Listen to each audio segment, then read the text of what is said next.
Welcome to the Smart Strategy for CPAs podcast, where I help you work less and make more. My name is Geraldine Carter.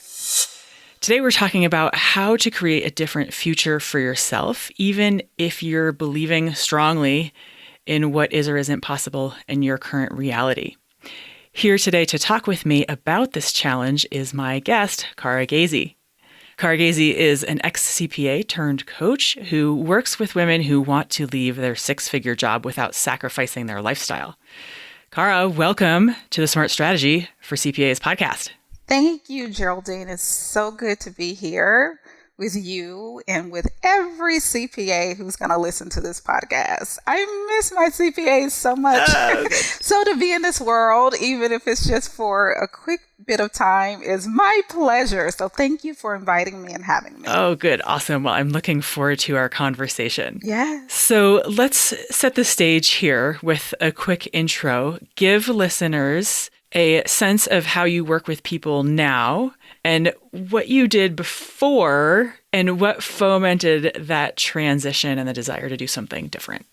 As you mentioned, I work with women primarily, and primarily part-time life coaches who are still working jobs, and they've decided they want to be full-time life coaches, but they're having issues, whether that's time or money or something else, just getting their business up and running and really feeling confident to step into full-time entrepreneurship. So I help them with that transition. So that's how I spend my days these days. And prior to that, from 2004, I believe, is when I started my career as a CPA with Ernst & Young until ending my career kind of as a CPA. I'm still licensed, but I don't do that on a daily basis. In 2020, early 2020, I previously was a financial reporting director for Prudential Financial.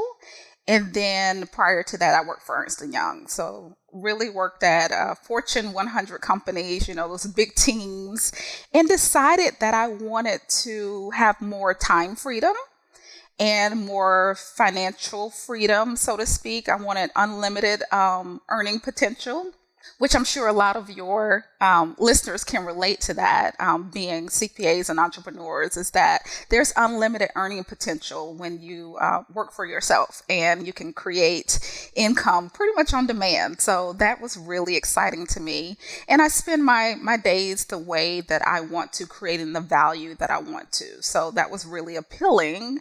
So that's kind of the transition from being a CPA, which honestly, I still use so many of those skills in my current role as a life coach. I feel like it set me up nicely for this particular career. So the reason why I transitioned outside of wanting the time and the financial freedom was because even though I was great at being a CPA and at accounting, I didn't feel like that was the contribution that I wanted to make in the world, like long term. I understand finances, accounting very well, but there was this missing component of leadership and coaching people that I really felt was lacking. And I didn't know life coaching was an option at the time that I went to college. It was fairly new. I mean, the life coaching industry is outside of Tony Robbins and like Oprah and those really big names, life coaching really has just bloomed in the last 10 years. Yeah, so it was time for me to make that transition. Okay, great. So I want to ask you about you coaching your clients, people who are in the middle of transition or wanting to experience transition or accelerate transition. What do you see them experiencing in their lives in wanting something different? What's hardest for them? I think when people are in transition and they're starting, especially like new things or new careers, and it seems really big for them, I think a lot of doubts and fears come up for them, doubting that they actually can deliver on what someone is asking them to do. So for example, for my people, making an offer to help other people lose weight or help other people find a partner or whatever it might be, I think even though they've done it themselves, they're like, well, can I help someone else do this? So there's a lot of doubt and belief in themselves. And I think they really struggle with their self-concept and believing in themselves. I think that's the first thing. It's like believing in themselves and that they actually can help people accomplish a particular result. I think another thing that comes up is money, right? Asking people for money. So if you get over the hurdle of like, yeah, I can help someone do this, I can help them achieve this result, it's next now, will they pay me? Am I worth it? Yeah. Right? That whole internal battle. And the am I worth it piece comes up so often. And the way I like to address it is that your worth has nothing to do with your service, right? As a person, you are wholly worthy just as you are. So let's just take that out off the table, especially in business, right? It has nothing to do with your worth. Now, can you deliver the service that you're offering to someone, right? Do you have the skill set? And that goes really back to the self-concept. And what is the financial value of that, right? What is the financial value? And I think you really have to just go to the market and test that. A lot of people try to figure that out in their head ahead of time. You know, is this worth $2,000, $10,000? And it's really a way to kind of create safety for themselves and comfort for themselves to feel comfortable to do that. But a lot of times I think we delay in actually getting data, which my CPAs know that data is king, right? To getting the data to say, hey, you know, here's this service. Would you like it? The price is $3,000. And they say, heck no. And you get rejected. And it's like, okay, I got rejected, but I have so much more information. Like, why? Why not? Why wouldn't you pay $3,000 for this consultation service if it's going to save you 20? Yeah. Right? Or whatever that is, or whatever that trade-off is. And really just having a normal conversation with people and taking a lot of this means something about me out of it. Right. Right. And I think a lot of times we can move so much quicker when we take ourselves out of the business and really focus on delivering a quality product or service to our customers and our clients. I love all of that. There are so many things in here I want to tug on. I want to go back to, can I deliver? This one comes up a lot, right? Because the value is there, right? Why wouldn't you pay $3,000 to save $20,000? Why wouldn't you pay $75,000 if we can help you increase your revenue by $500,000? Yes. But the fear, right? The logic is there. That's a worthwhile expenditure. But the fear is, oh my God, now I'm going to have to actually make that materially true. Mm-hmm. So how do people move through and pass this one? Yes. I think before you can have confidence, right? Like if we have confidence that we can hold up a glass of water or pour a glass of water, it's because we've done it so many times. We can look in our past and say, I've done that 10,000 times. So you have a lot of confidence and you believe. But that fear, when you've never done something before, a lot of times we want to look to our past for evidence and confidence, but it's just not there. It's not there because you've never done this before. You've never offered that service before. But in the future you have. So you got to go there. You got to offer it. And maybe the first time it doesn't work out, right?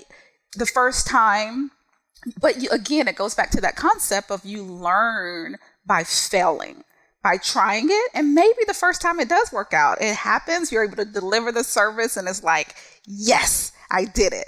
That creates a little bit of confidence. But if you don't have that confidence, relying on self-confidence, being able to be disappointed because it didn't work out and then learning from it, learning and say, what was the hiccup? What went wrong? And making it right with the customer if you need to, right? If you need to refund the customer, like all of that is on the table and really being able to feel good about that.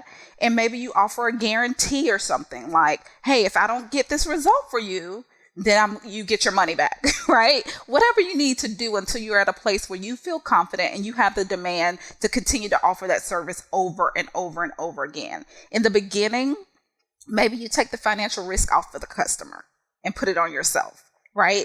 figure out what those things are that make you feel good about offering your services to the people you serve, and then get busy doing that. So I think those are a couple strategies that we look at, my clients and I use to get over that fear. Oh, so good. I want to ask you about prices and your experience with people. You said you've got to go to the marketplace to find out what people are willing to pay. Can you talk a little more about that? Absolutely. Pricing is always made up, right? From the cost of houses. You just put something on the market. Of course, there might be, if it's like the stock market or something that's, there's a marketplace. But a lot of times in entrepreneurship, they're just kind of made up. You get to kind of make it up as you go. And I would say check in.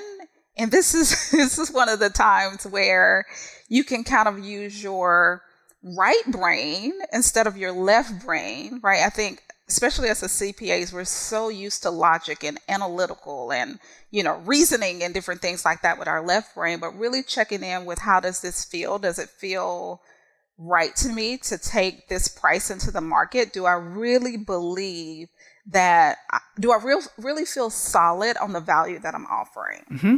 And then guide with that. And the market will let you know. Mm-hmm. Right? If people are responding and businesses are responding and they're saying, no, thank you, it's not worth it to me, then you actually have some data to say, okay, I put out 10 offerings for this particular strategy, for example, and I got 10 no's. All right, 10 people said no. Then maybe it's time to adjust my price, right? Based on the information they gave me. They said, no, that's 75,000 to make 500,000, which I don't know why anyone wouldn't take you up on that offer. But if they did, they would say, no, it's really a time that you can get really curious with your customer and say, well, why not? Like, what do I need to tweak about what I'm offering or about my pricing to be able to be competitive in the market? I think so often with pricing, there's a desire to know the, in air quotes, right price. And like you said, all pricing is made up. Everybody's value is subjective. Everybody gets to decide what they would be willing to pay for a certain thing. So I don't know if that makes it easier for CPAs or harder, given that all pricing is made up, to simply choose a price and test it. We will find out what people say from this episode. Absolutely. And if I can add to that, something you said brought this thought up to my mind, is that really understanding our client and what they value also impacts our pricing. We could think something is valuable and factor that into our pricing, but when we go to market and we're talking with our clients, they may not agree that that's valuable. So I think leading with a value proposition that your client wants, right? Like, I want this thing, whatever it is, and the value that I place on that might be $3,000, $10,000. So really having that conversation and knowing your ideal client and what they value and what they value that at is key to pricing. Yeah. So I just wanted to add that tidbit in, is that really understanding your value proposition when you price will put you ahead of the game when you go to take your services to market. Couldn't agree more.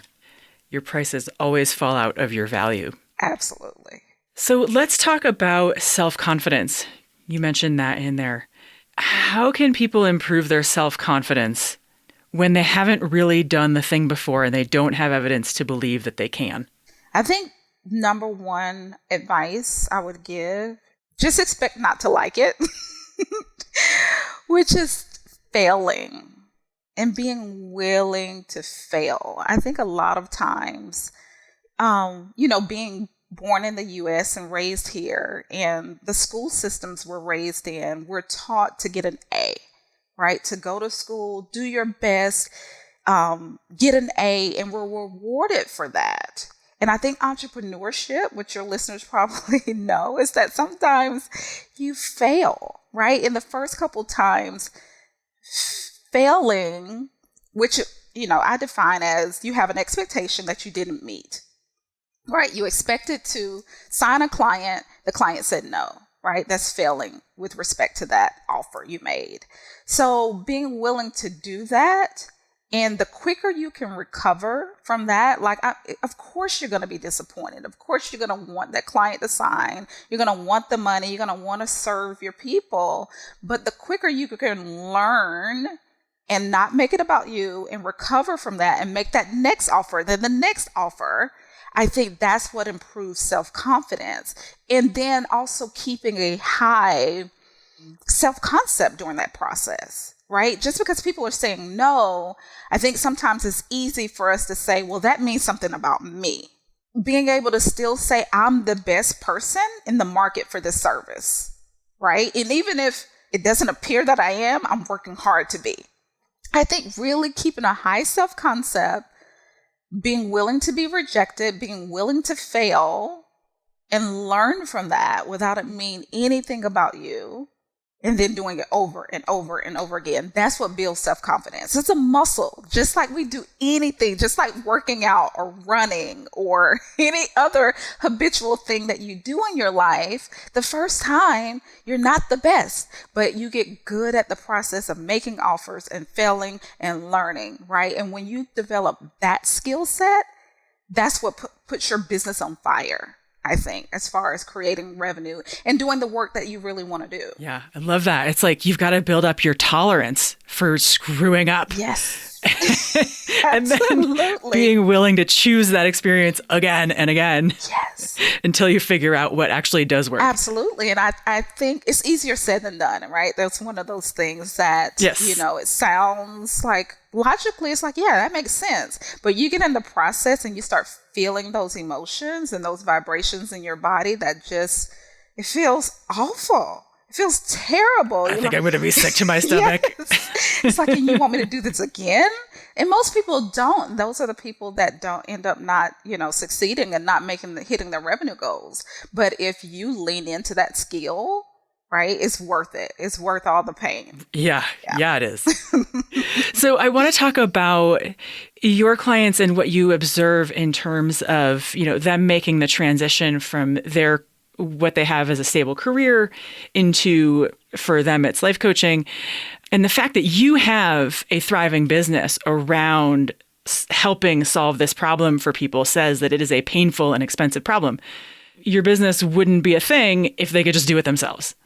So why can't they just do it themselves? What's in their way? Yeah, I think what you brought up earlier, a lot of the fear, right? I think it's the obstacles that I primarily see for my clients are the I don't know how, right? I've never done this before and I don't know how. I don't know who I should serve. I don't know what I should offer them. A lot of I don't knows and confusion and indecision, right? Which I think is part of the fear, not just deciding something and then going. So I think that's the first hurdle we get over, is really deciding, what do I believe that I'm excellent at and what problem can I solve for my customers? Just really having a really irresistible and compelling offer to a niche person is kind of the first step. And there's a lot of confusion there. We call it niche drama in life coaching. There's a term for it, right? It's like you just kind of spin an indecision. A lot of new coaches do that. So that's kind of step one. And then once they decide that, it's really going and becoming an expert, right? Seeing yourself as an expert, and then going out to the marketplace, whether that's starting a podcast, whether that's hosting workshops or challenges or master classes, really getting out and visible with organic advertising or paid advertising and putting yourself out there.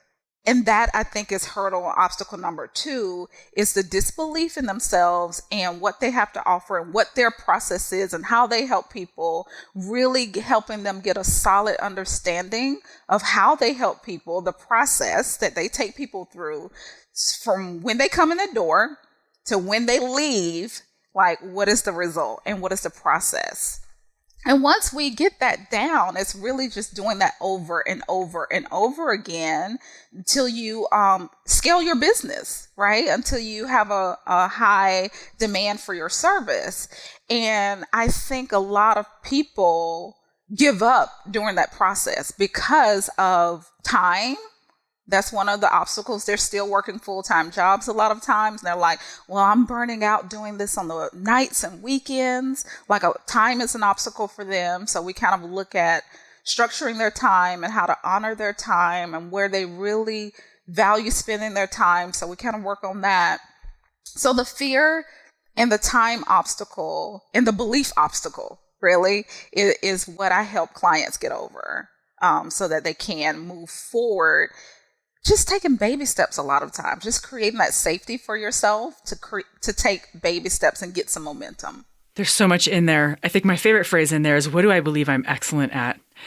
I want to go to, once your clients go through these obstacles, the confusion, the indecision, the disbelief, then having a process that leads their client through the result. Once your clients move effectively through the process to where they have it, what changes do you see among them outwardly, but also about how they view what's possible? Yes, money is the first one. They start making Say more. They start making money, right? When they start developing that confidence, like they see, it's so fun for me when I see my clients get their first payment at a new rate, a higher rate. Like I enjoy that so much because their eyes light up like it's Christmas time when they were 7 years old, right? It's so amazing because you can see that the hard work and the effort has paid off, and they're like, somebody will pay me for this. Like it's almost like a puzzle piece coming together, like a puzzle coming together. They're like, it fits. So that's like a really awesome time. So that outward expression of their excitement and their joy and just getting that little nugget of confidence because they see that I've made an offer to a person and they want what I have to offer and they believe in themselves and believe in me enough to go through this process with me and get this result. And then that confidence kind of fuels the next round of really terror a lot of time that they're feeling to, okay, now let's do this again. But you really have to have a drive other than money, right? At the end of the day, money will sustain you. The desire for money will kind of carry you. But I think a lot of us and my clients have great paying jobs. They make 6 figures and they still aren't fulfilled. And that's what they're really looking for, is that fulfillment. So being able to put something that's fulfilling out in the world and they feel like this really connects with me internally and then make money from it, I think that's the desire for so many people. Yeah, it's like 2 strands of DNA when they put together. You're like, yes, money and fulfilling. This is I can actually. This is actually real. Yeah, because I think a lot of people think it's one or the other. Absolutely. That either you make a lot of money working for business, but it's like soul crushing and heart wrenching in corporate, or you go work for a nonprofit and it's fulfilling, but you make no money. Whereas you can find the right combination of your skill set and your passion and what's fulfilling for you, and you make a great living from it. It's just so the best. And you don't have to be famous. You don't have to be famous. You can totally be anonymous in your town and nobody will recognize you. It's awesome. So good. Okay. There's so much good stuff in this conversation that I know listeners are hearing and probably recognizing as part of their experience. If they're thinking about, oh God, I really do want to transition. I know I want something different for myself. And I am intimidated by the indecision, the niche drama, the disbelief, and so on. What's one small step that people who want to get started making a transition can take? Yes. I love, love, love this question because it really is the small step that adds, like, one small step after the other that adds up to a big difference. Mm-hmm. And I like to use the analogy of like working out. Unless most people don't love it, After some time, you may love it. But when you're starting a new workout, many times it's like, ugh, I'm tired, or I don't want to wake up at 5 a.m., or I don't want to do this after work, right? It's a lot of I don't want to get sweaty. Absolutely. I don't want to get sweaty. So a brain hack that I love is just like, I don't have to think about the running yet. I don't have to think about my feet hitting the pavement. All I need to do is just get up from my chair. That's the small step. And then once I do that, I have a little bit of momentum. And then all I have to do is just go find my workout clothes, right? I'm talking to my brain as I'm doing this, right? I'm like, you just have to get up. Don't think about the running. Don't worry about the running. Now you just have to go get workout clothes. Like, just go grab some shorts, a sports bra, and a top. And don't think about anything else. Just do that. And when I take a little small step, a little bite-sized piece, my brain's like, okay, we can do that. Sure. We'll just do that. And then the next thing is like, go get your keys, right? Yes. It's like tiny steps. Yes. And I would say, break that down for yourself. Whatever that thing is that feels too overwhelming, it feels like too big of a project, it feels like you need a whole day set aside to start it. Just what is that first step? Like, write down the first 5 steps, and just your brain, it'd be so much easier to convince your brain to do that first thing than it is when it thinks about doing all the things, right? So I would say use that hack. Try that out. I have this going on today. I have to record a course and I'm fully stuck about it. And I'm like, okay, what is the first step? Open up the recording software. Yes. The first step is go to the launch pad on my computer screen, find the recording software. I love that, right? And then the momentum picks up. Yes. Yeah. And then I'll figure it out. Then I'll take the next step after I've taken the first step, but stop trying to take 10 steps at once. That's not how you get there. 100%. Gaisie, this has been such a pleasure. Thank you so much for coming on the Smart Strategy for CPAs podcast and talking about this with us. It has been my pleasure. Again, anything that says CPA, I'm game, because I really do miss my CPA life. So it's been a pleasure to be here with you. Thank you for this amazing opportunity. And I hope your listeners get a little nugget from it. Have you had enough of what feels like tax seasons that never end? Do you not want to go through that ever again, but you feel overwhelmed and, like Cara said, stuck in indecision about how and where to start? The next time you find yourself wanting to make a transition but intimidated by the process, head over to shethinksbigcoaching.com to check out the results clients get from working together and to look at the steps I walk my clients through to help them get off the hamster wheel. While you're there, take the smallest next step and subscribe to my daily drip of business strategy. You'll get one easily digestible tip a day on how to niche without drama, understand the value you provide, and know what you're excellent at so that you can run a CPA firm that's plenty fulfilling and plenty profitable. That URL again is shethinksbigcoaching.com. All right, that's it from me. Have a great week.